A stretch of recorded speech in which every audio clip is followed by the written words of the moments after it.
Hi folks, how you doing? Back again.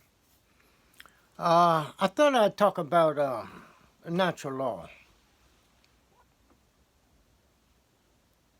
which may appear to be somewhat disruptive or disrupted, given the events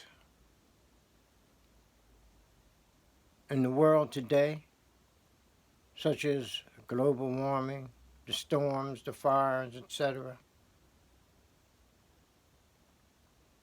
Or maybe it is being disrupted. Maybe that is the natural balance. Maybe it's not. The natural balance of nature. Years ago, I was watching a Supreme Court nomination hearing take place. And the person who was being nominated for the Supreme Court brought up the natural law.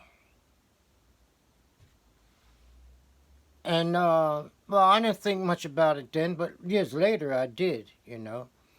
I said to myself, well, just what did he mean by natural law? In other words, what was his version? And what was the version of natural law of the senators who he's talking to? That is, those senators who was, the nominee, who was going to nominate him, which they did. And so I wondered, well, what was their view of the natural law? Because there seemed to be two views of the natural law. And when we consider, let's say, nature, or the laws of nature, for example, we may think of spring, the buds coming on the trees, then the leaves coming on the trees, the blossoms, the flowers blooming, and so forth and so on. Then in the winter time, the fall and the winter, the leaves fall off the trees, and so forth and so on. The flowers die, the trees go dormant, etc. They say, oh yeah, that's natural law. Well, it's quite easy to follow. You know what I mean? But there are other aspects, many other aspects of natural law too. And sometimes our feelings or biases interfere or, stop us from seeing what is going on, stop us from having a direct perception of what's going on, understanding what's going on relative to the laws of nature. For example, we see in the plains of Africa, where the lion, is pretty dominant. And we see a lion pride. Several lions together. And then there is, let's say, a zebra and her little zebra, a little trooper. Well, the lions go attack and kill the mother and eat the little trooper. They eat them all, you see. Then the lions go and lay down under a tree somewhere, and we see another scene. We see the little lion cubs playing with the father, playing with the mother, jumping around, crawling on the parents, and so forth and so on. A real comfortable, relaxing scene. And we say, oh, ain't that nice? But when we go back and look at the zebra being devoured, her and her little child, the little zebra being devoured by the lions, we say, how terrible, how gross this is. It's a terrible thing. Oh, my God, that's terrible, yeah. But on the other hand, we see the lions under the tree resting with the little cub.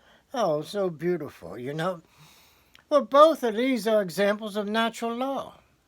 We shouldn't let our biases interfere with understanding what's going on, understanding the balance of nature.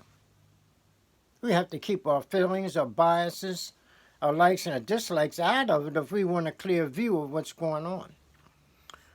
But now, we look at the natural law in a somewhat different phase. Now, I said that there seem to be two. Well, one is false, and the other is true. The one we just looked at is true, okay? But now, when we consider such things as the slave trade. Okay, when people do things for survival, to put food on their plate, oh, fine and natural. But when people do things to satisfy their greed, they're going beyond the natural law. You see, they are being destructive. They're even destroying the balance. Of course, during the slave trade, the millions of people taken from Africa, they were destroying the balance of life, the livelihoods there. Mothers taken away, fathers taken away, interfering with them growing their crops, or interfering with them trading with other folks from different villages and whatnot. All these things were broken down. See, the balance of nature there within those groups were being destroyed by the slave trade. You see. So they hustled them on over to America, and the slaves worked and worked hard. No doubt about that. But the plantation owners, okay, they were getting wealthy, but this was greed. You see. And this greedy phenomenon is far different than, let's say, the balance of nature or the law of nature.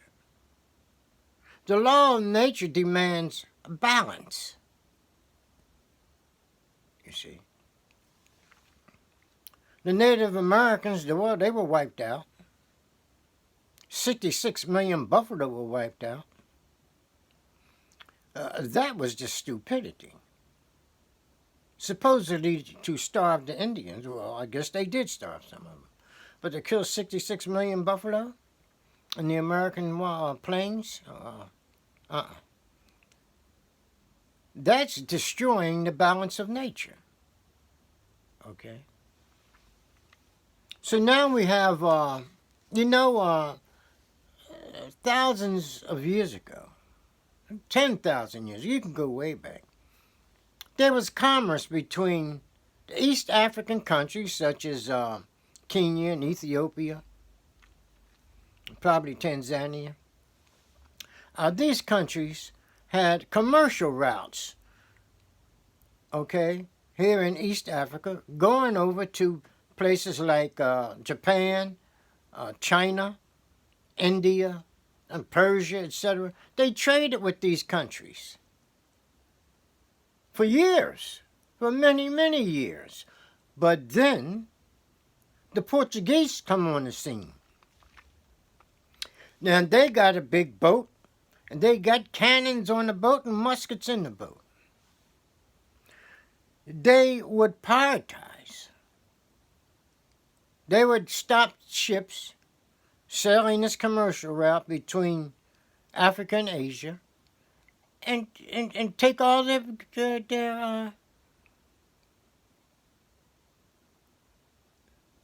commercial items. They would rob the ships.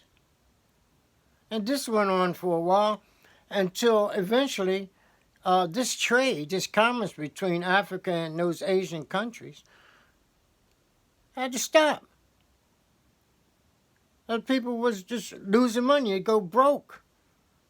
With the Portuguese, the Spanish and the French and the British robbing your ships, they destroyed the commercial activity between these countries.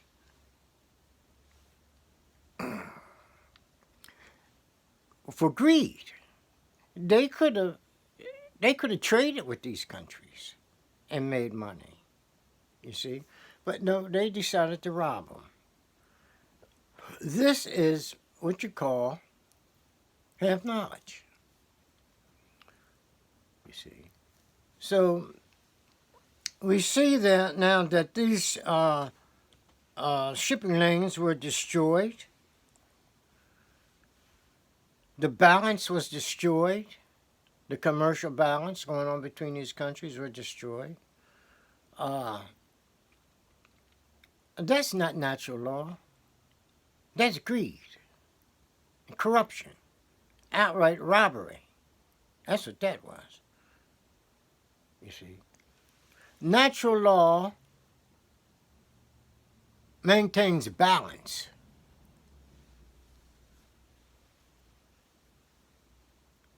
It keeps the balance going. Like the balance that existed between the African countries and the Asian countries where this commerce was taking place between these two continents. They maintained the balance for years. Thousands of years. This commerce took place. So, in natural law, the balance is kept intact. But we don't see where the balance is being kept intact with the things that I just mentioned.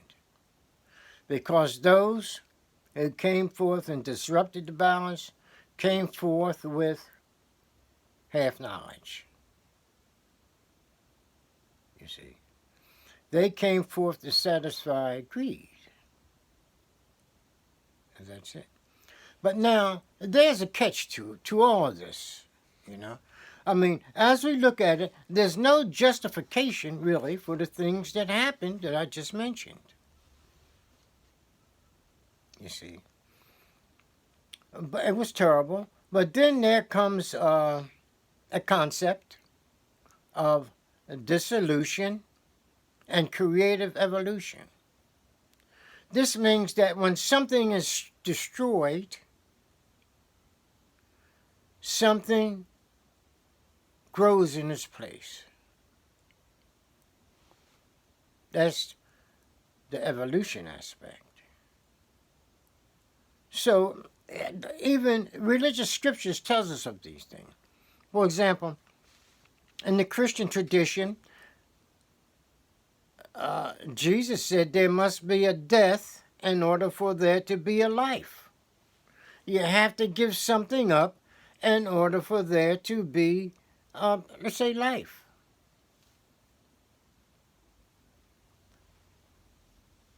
That is dissolution and creative evolution. It's the same principle. It's the same thing. You see. So things change. And it seems like the industrial revolution, etc., brought on climate change. At least it helped to some degree. So this means that the behavior, okay, of the folks who come through with this half knowledge brought on or helped to bring on climate change.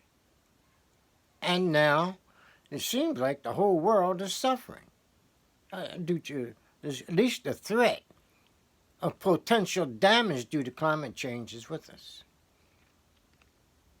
There may be other factors out there also that has to do with greed. For example, some believe that it's a good idea to get rid of the old folks because you have to spend too much money for hospital bills for old folks. You got in this country, you got the Social Security for old folks, and they're not contributing to the upkeep of society. Maybe, the thought was at one time, maybe we should get rid of those old senior citizens. We really don't need them, and it's costing us money. Well, I don't want to get too deep into that aspect. But we see the creative evolution aspect. Okay? There must be a death in order for there to be life, let's say. But the balance of power is important. It should be kept. It's disrupting nature. And everyone should remember that. Even in our everyday lives, we should keep balance. A balance within us gives us a spiritual uplift. We should never forget that. Okay. So, the natural law maintains balance until nature sees the wisdom in death and creative evolution. One must die in order to live. That goes through all nature. So how do we take this? At all the evils that have transpired, what are we supposed to do? What are we supposed to say? Well, it was nature? No, I don't think so. Or maybe that's because I don't want to think so. But horrible things have happened because of those folks who come through with half knowledge. Okay, folks, this is it. Nice talking to you, and I have more coming. Okay. All right.